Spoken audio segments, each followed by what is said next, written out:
Hello there, welcome to Inkquiring Minds. My name is Doug and I'm back with another Pen Resurrection Sunday video. The last couple of Sundays I've resurrected two Parker Vacumatics, one from 1936 and one from 1940, in Golden Pearl and Burgundy Pearl respectively. Both of those pens were debutantes and they sold almost immediately when I posted the video. Those two pens and this one were part of an auction sale on eBay from an estate, and I won all three pens within 5 minutes of each other, so that was quite a coup for me. So this is the third in the series, and this may be my favorite because it's my favorite color, the Azure Blue Pearl. This one is not from that early first generation of the first two Vacumatics that I restored. Those were first generation lockdown fillers. This is a third generation with the celluloid rod and a single jewel. So what I'd like to do is go over this pen, take a look at it, see what needs to be done to get it back into the world of the living again,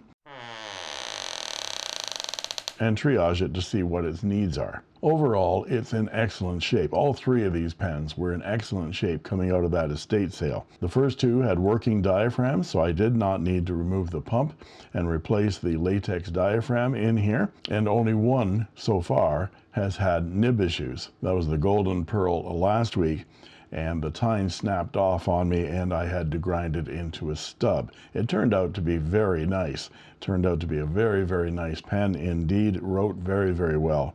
Very wet, very smooth. So I was stoked about that, but I don't want that to happen again. So let's take a look at this pen and see what we can see. The top finial's in good shape. The clip is in excellent shape. It's tarnished and needing some polishing.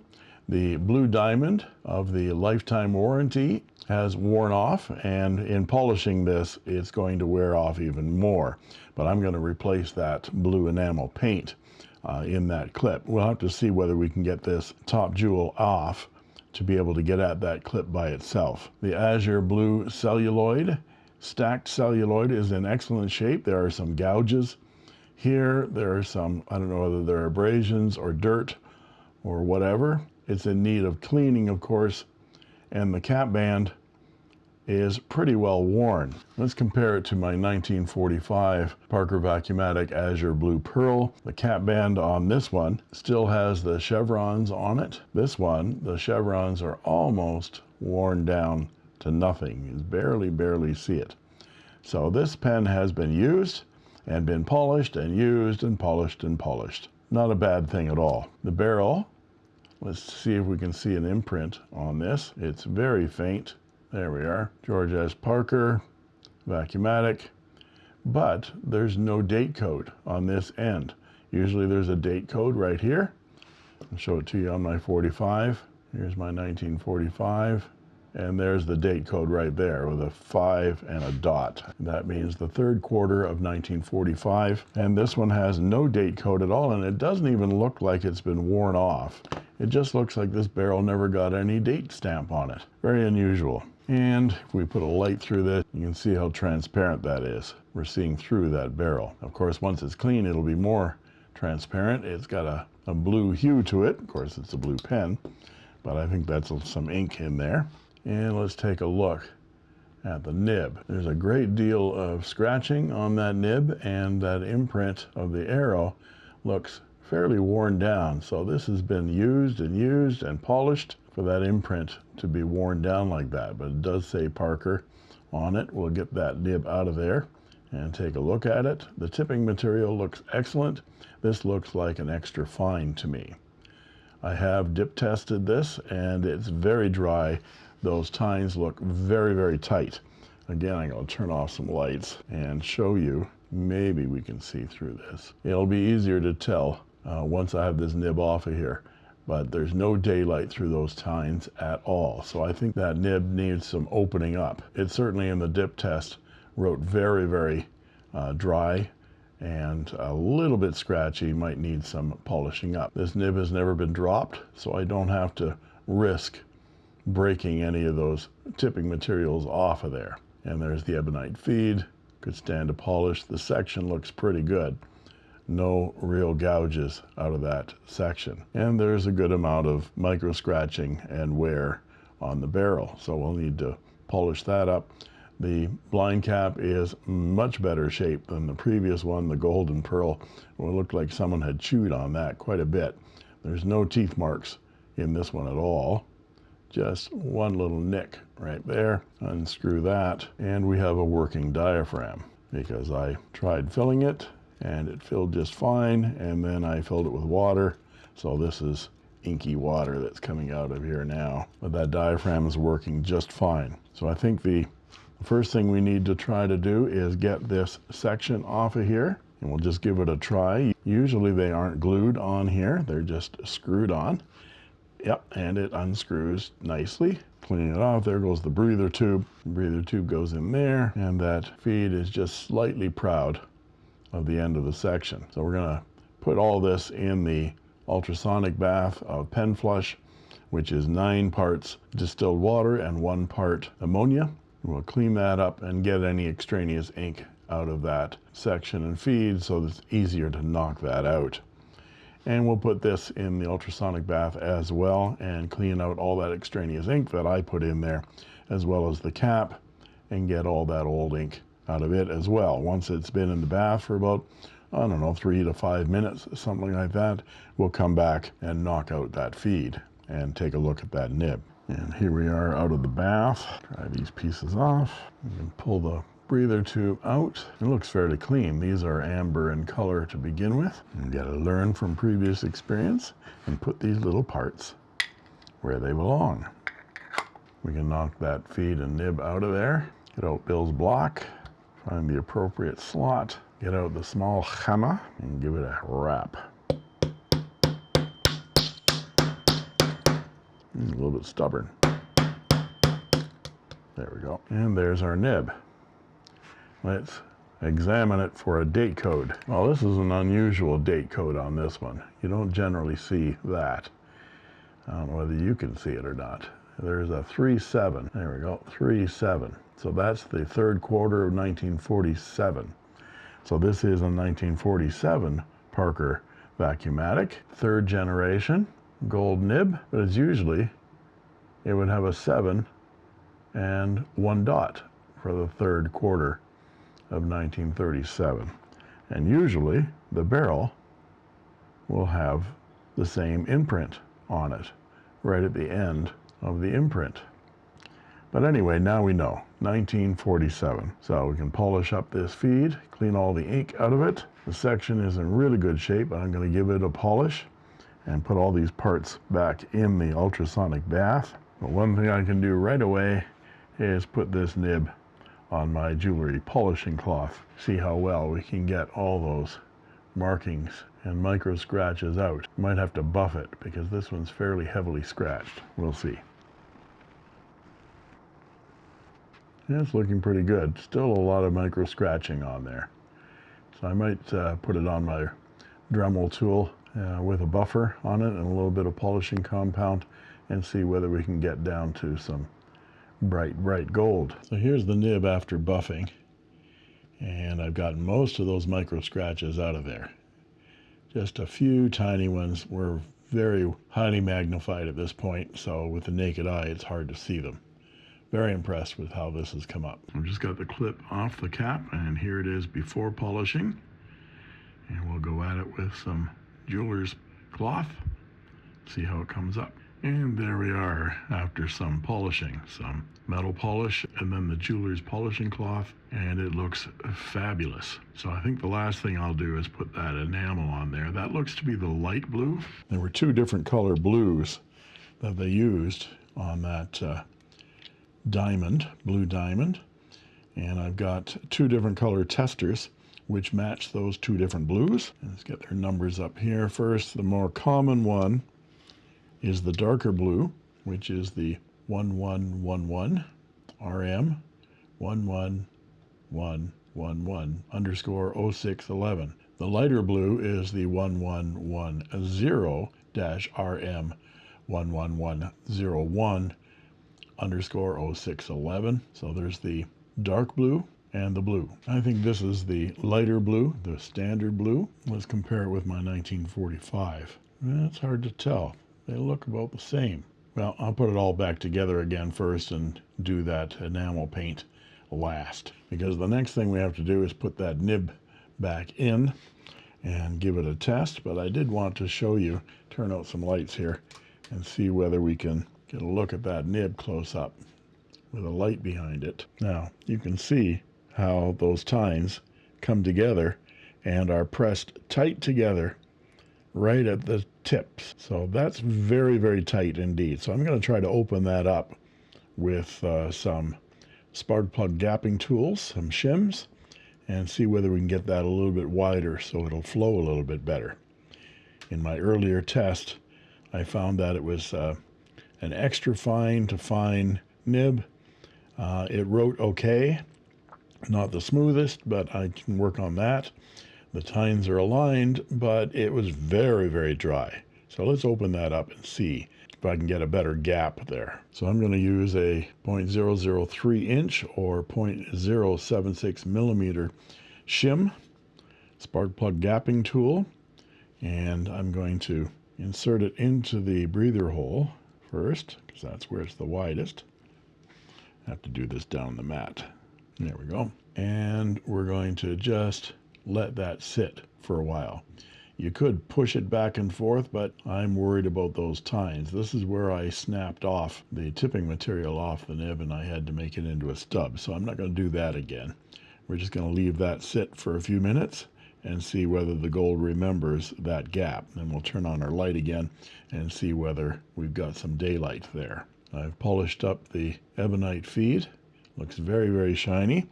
And when we're done, we'll put that breather tube back in. Again, it should only go in so far. I had one go quite a ways in, the early ones, and it covered up that blowhole. We don't want that.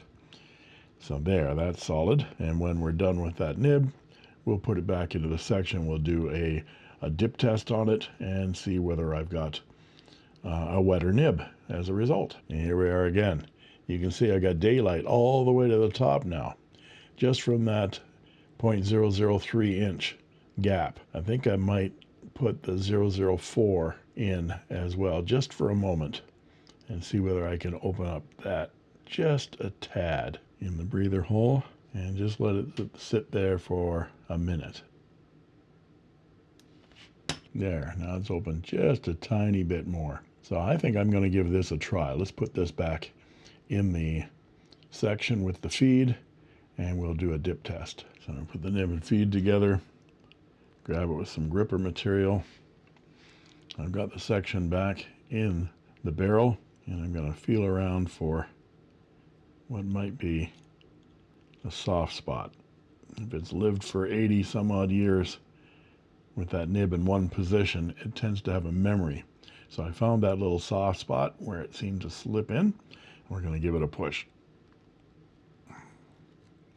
I'm going to open that up just to see, because it was slightly proud of that section before. Now, it's almost flush, and that's where I think it needs to be, just flush. And that has our nib just so we can see the date code on it.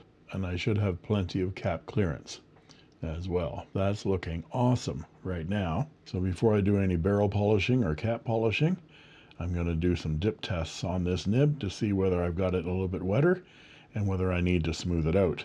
So I'll just dip a little bit of Waterman Serenity, see how it comes out. We now know that this is a 1947 Parker. I can already tell that this is a lot wetter than it was. It's a Parker Vacumatic Azure Blue Pearl. It's a fairly stiff nib. These later nibs tend to be a little bit stiffer because people wanted to make carbon copies of pressing through to make 4 or 5 carbon copies of things. They were called manifold nibs, actually. So there's not a lot of give in that, but let's check the wetness. It's very dry. See? It's now wetter than it was. So I'm going to do that 0.04 gapping tool a bit more and leave it for maybe 5 minutes. And we'll see whether it gets wetter than this. And while I'm waiting for that nib to separate a little bit, let's take a look at the cap. I got the clip off, as I mentioned. I wiped it down with some Roncinol You can get it more expensively as Gooby but it's all naphtha, and that's all Gooby is naphtha, and it gets all kinds of sticky residue and stuff like that off. So I figured that some of the gunk on this cap was sticky residue from a sticker or something like that, and it came right off. Now, taking a look at this, there's a gouge right there. It's more like a light scratch. There's another one right there, not really a gouge. And the rest of the pen has some micro abrasions and things, but I've found that if I go at just the scratch with some 400 grit first, if it erases those two scratches, then the rest can get the lighter micro mesh, and I don't have to remove quite as much material. Of course, I've masking taped off the cap band so that I don't further wear any more of that gold away. And when we get to the lighter micro meshes, then so like 6,000 grit micro mesh, then I'll take that off, and that will polish that band as well. So let's go at this with a little bit of my 400 grit flexible sandpaper. Find that little scratch here somewhere. There's one right there, and there's the other, and that seems to be the deepest one right there. So I'm going to give that a try and see whether it erases it. Well, that seems to have erased that as well. Yep, they were fairly light scratches, no gouges, so I don't have to go at the entire cap with 400 grit. In fact, I think I'll start the micro mesh a little finer as well. The coarsest micro mesh I have is 1500. So maybe I'll start up here at 24, take these two off. I keep them in order on a stack, so I go through them, I don't mix them up. We'll start here with 2400 and see whether all of the other abrasions and everything come out. Of course, it's not taking out the scratch marks from the 400. So I'm going to back up and go back to my 1500 micro mesh and go over those spots where I sanded it with the 400. To get those abrasions out, might as well go over the entire cap. Seem to have a couple of divots right there. Look at that. That might be separations in the laminate. When you put your sandpaper on this, it reveals more divots and things like that because it gets shiny where it's not catching the sandpaper. So I might try my 400 grit right there to see whether I can get those smaller. Well, certainly smaller, and they're gone. So now all over it again with 1500. There we go. Again, the idea is that each step finer in sandpaper micro mesh erases the scratch marks, the micro scratches, from the previous sandpaper. So I've been asked before whether skipping a step in the micro mesh chart is okay. If you did 1500 and then 24 and then 36 and 6,000 and so forth like that to 12,000, and skipped some steps of intermediary micro mesh, whether that's okay. Yeah, sure, it's okay. It just means you have to work harder at the next step. So here this was 1500. I'm making micro abrasions that are 1500 whatever it might be, angstroms, I don't know, micromillimeters, I don't know what the 1500 stands for. But I'm making 1500 scratches now, and we step up to 1800, and that should erase the 1500 scratches. But if I skip up to 2400 now, I have to sort of work with 2400 twice as hard. So skipping a step is okay, but you just have to work harder to make sure you get the micro abrasions out from the previous step. So this is 1800 now. So there, I've polished out the marks that the 1500 abrasions made with the 1800, and I examine it at every point, because if there are still some scratches and gouges from previous steps, then I'll want to go back and do that, because I'll never get it out now if I step up finer and finer. So that's looking pretty good. I don't see any more gouges or scratches anywhere. Looks like a fine matte surface. So I'll continue to go through the micro mesh and then finish up with some polishing compound, and we'll take a look at it. And it's been about 5-10 minutes now of this nib being in here. So I'm going to take that out, and we're going to do another dip test. So here we go with another dip test. 1947 Parker Vacumatic, and let's give this a try.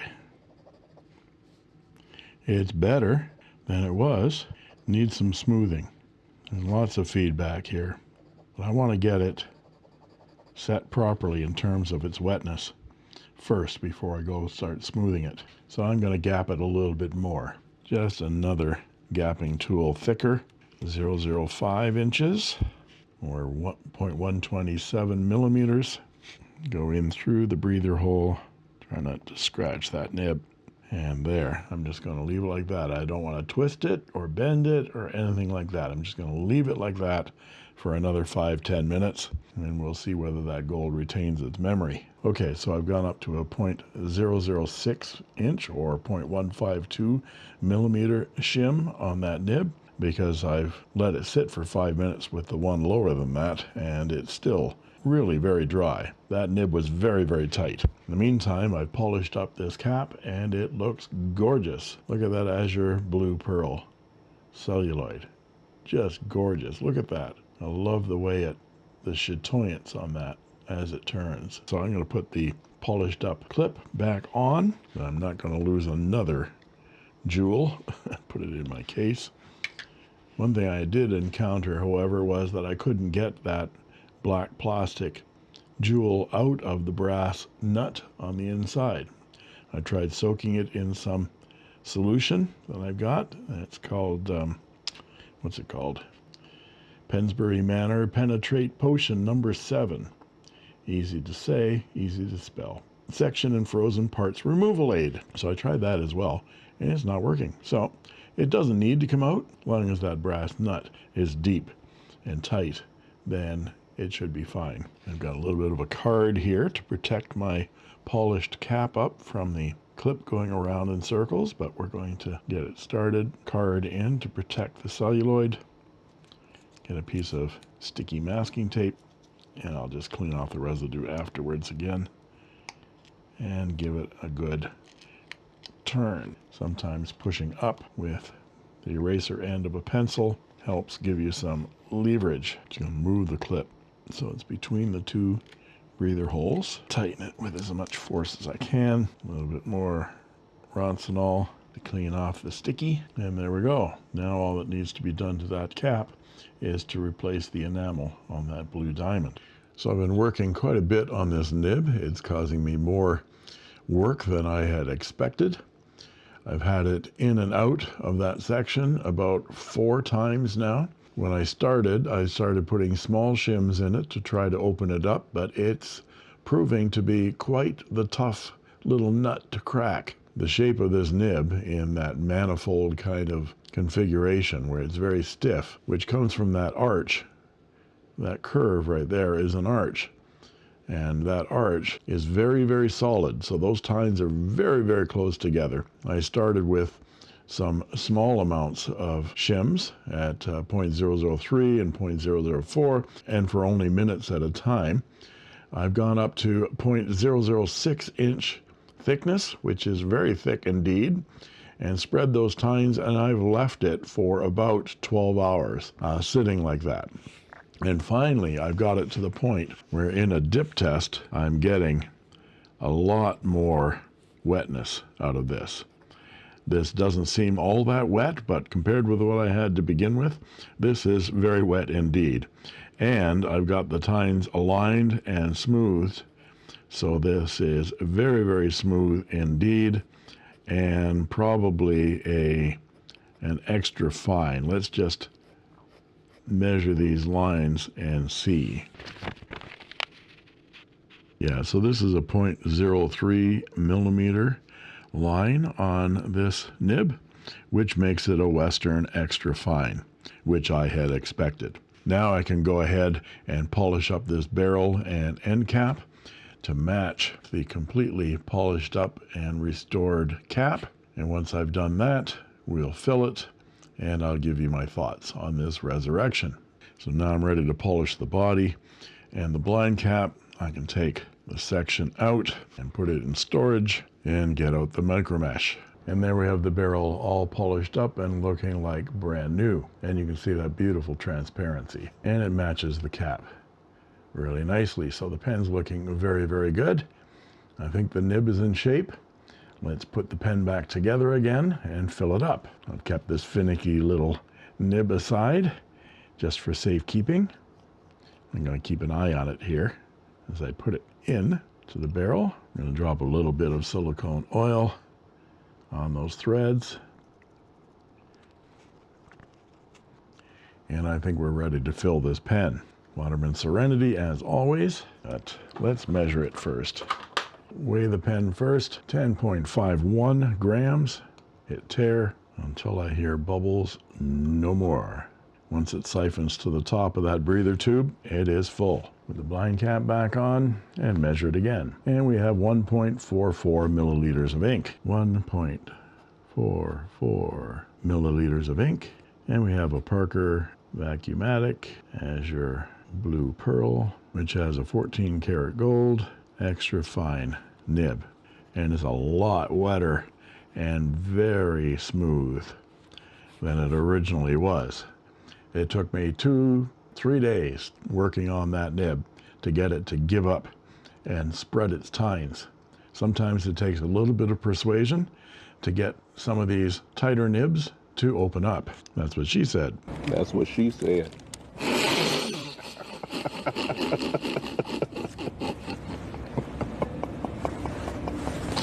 All right. Yeah, this is very, very nice indeed. So I was thinking at one point that this was going to be a lost cause, and that was going to be a very unpleasant writer, but it's actually, for a fine writer, very, very nice now. Last thing I need to do is put my touch-up on that blue diamond, but I'm going to give you my thoughts on this resurrection first, and then do that blue touch-up, because it needs to dry overnight before I touch the pen again. So what do I think about this resurrection? Well, this is the third in a trilogy of Parker Vacumatics from that estate sale that I won on eBay. All three pens have been gorgeous. It's obvious that all three pens came from a home where they were well loved. They were only three of about 25, maybe even 30 vintage pens from all over the 1930s, 40s, 50s, and different makes as well. But there were a lot of Parkers, and whoever bought these pens when they were brand new loved them dearly. And I think they were used as well, because all three pens had replaced latex diaphragms in them and functioned very well. Only one had serious nib issues. This one was a real pain in the butt to try to get it to loosen up and get it to write properly. But everything else about this pen was just gorgeous. There were not any nicks, gouges, cracks, anything. And it polished up beautifully. Looks as bright and beautiful and shiny as the day it was born in 1947. So I'm really, really happy at how all three of these pens came out.